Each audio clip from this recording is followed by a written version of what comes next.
It's a cold winter's day and I'm here in Perth to visit a colleague and former employer and have a look at his koi pond and see how it's progressed since I last visited. So join me in this tour as Mike takes us around his pond and shows us where it's at. Welcome to Cavey's place. Howdy. So tell us about your pond, Mike. Right now, I've only got about 50 koi in here. The pond is actually just over 700,000 litres. It's still in construction, has been for the last 4 or 5 years. I suppose the water being a bit cool, or the weather being a bit cooler, they're still a bit slow to get up and feed at the moment. Yeah, so very slow. Plus also it's a big pond, so it takes a while for them to realise that there's food around. Because the big thing is of course, koi in Queensland are unfortunately considered to be noxious. Yep. So they're illegal, whereas here in WA, yeah, you can carry them, you can have as many as you want. Well, I'd say koi in WA, well, WA is probably the koi capital of Australia, even though they are legal in New South Wales.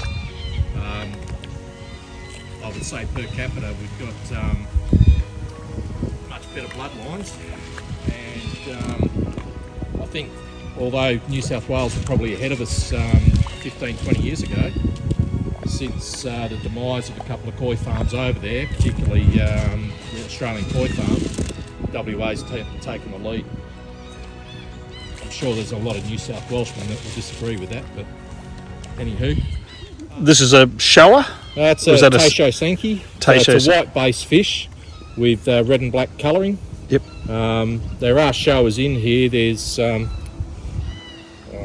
I'll show you. See that one just there? With the it's a bit more orange. See how it's got bands of black rather than spots of black coming to the surface there? Yep. That's what we call a Jinrin shower or Kingin shower, because it's got the Kingin got those metallic scales. Yeah. But the shower is actually a black-based fish, not a white-based fish, with red and white colouring. So it's the same colouring as a Sankey, but a Sankey is a white-based fish, a shower is a black-based fish. Every pond must have a kahaku, and a kahaku is a white-based fish with red colouring. You can see one coming there. We've actually got a couple of nice kahakus in here. This one over here with a little bit of lipstick on its nose, for a better word. Yep. What we call kuchibini, or lipstick. That's arguably one of my favourite fish, and although not a show fish because the pattern's not particularly brilliant, that would make a very, very good breeder because the red is really, really strong on the fish for Australian standards, certainly not by Japanese standards. But yeah, if I was continuing to breed, he'd be a fish that I would seriously consider being part of the spawn. A nice looking fish, very nice looking fish. Yeah. He's about, I don't know, probably 60 centimetres long. Yep. And a few ogons in there as well. Yeah, plenty of ogons. I'm a big fan of metallic-based fish. The reason for my love of metallic-based fish is I just think that they're they're easier to get good quality metallics, and they're just very bright in the pond, vibrant colours. All right, so this is a bare bottom pond as such. I mean, you've got rock around the outside. Have you got any, yep. Is there gravel on the bottom? No gravel whatsoever. So this is, after being in the industry for 25 years, this is probably the largest hybrid pond. So you've got your traditional koi ponds that have bottom drains. This has 3 100mm bottom drains.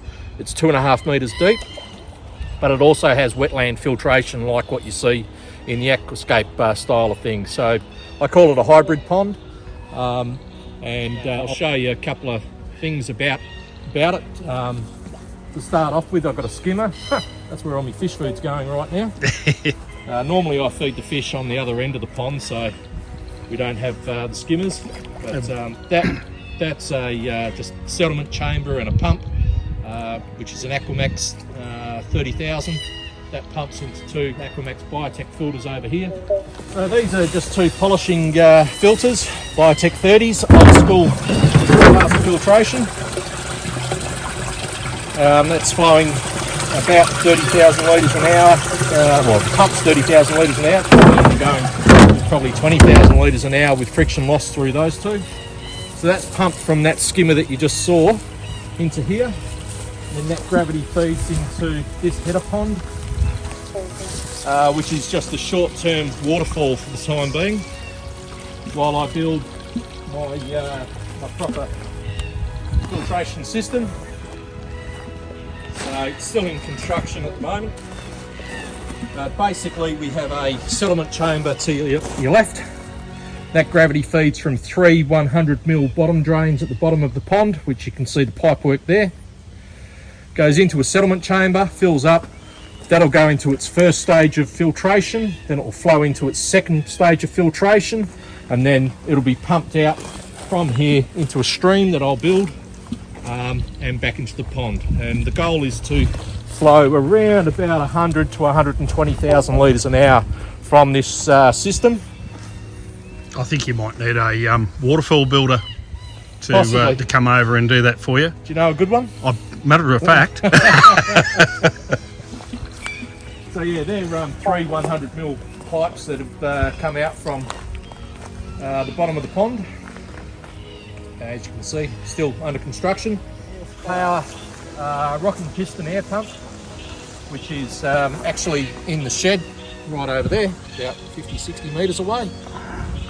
Best place for it. Best place for it, Yep. out of the weather. Out of the weather and out of the way, and you Yep. can't hear it. Can't hear it. So we've got that that air there is coming from a bottom drain. So one of my bottom drains is there, and then I've just got some air going into my wetland filter over there too, just to draw the water through properly. The failure is out of season. That's why it's all brown. That's winter for you. It's winter in Perth. Thalia loves to recede during this time. Yep. And this is all fire stain liner. Yeah. Yep. It's the Geo Guard, not the Pond Guard. Yep. Obviously, I was an importer of it back in the day, so I bought the good stuff. So this is my wetland filter just here. You might be able to see the wall that separates the wetland filter to the actual pond. It's 21 cubic metres. And what sort of flow rate have you got going through that? Right here, I've only got 30,000 litres an hour going through it. Okay. It's a very slow, passive one. Yep. For me, this is as much, it's more biological than it is mechanical. My main mechanical filter will be that bad boy over there, the chamber filter that I built. Yep. So that's the difference between, say, your traditional koi pond versus your aquascape style. Is the aquascape style have these wetland filters, whereas traditional koi ponds will have settlement chambers and multi-stage filtration. In this pond, which is just over 700,000 litres, I'm doing both. Yeah, well, it was 2019 when I was here last, you saw it. Yeah, so, and I'm still building it. You're still building it? But it's one bloke doing it all, so. Well, that's right. And it's a bit like the builder's house is never built. And The the mechanic's car never fixed. And the I think fish farmer's fish pond. That's it. And I think I can relate. The pond builder's pond is never finished. That's right. It's certainly a work in progress. But no, it's looking good. It's certainly looking a lot better than when I was here in 2019. I don't even think you had turf then. Oh, right, okay, yeah. That's another skimmer there.